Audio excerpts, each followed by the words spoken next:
fourscore and 7 years ago, our fathers brought forth on this continent a new nation, conceived in liberty and dedicated to the proposition that all men are created equal.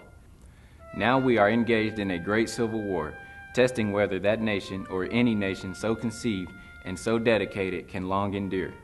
We are met on a great battlefield of that war. We have come to dedicate a portion of that field as a final resting place for those who here gave their lives, that that nation might live. It is altogether fitting and proper that we should do this. But in a larger sense, we cannot dedicate, we cannot consecrate, we cannot hallow this ground.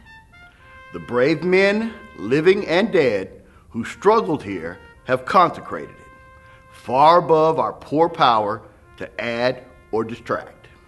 The world will little note nor long remember that we say here, but it can never forget what they did here. It is for us the living, rather, to be dedicated here to the unfinished work which they who fought here have thus far so nobly advanced. It is, rather, for us to be here dedicated to the great task remaining before us, that from these honored dead we take increased devotion to that cause for which they here gave the last full measure of devotion.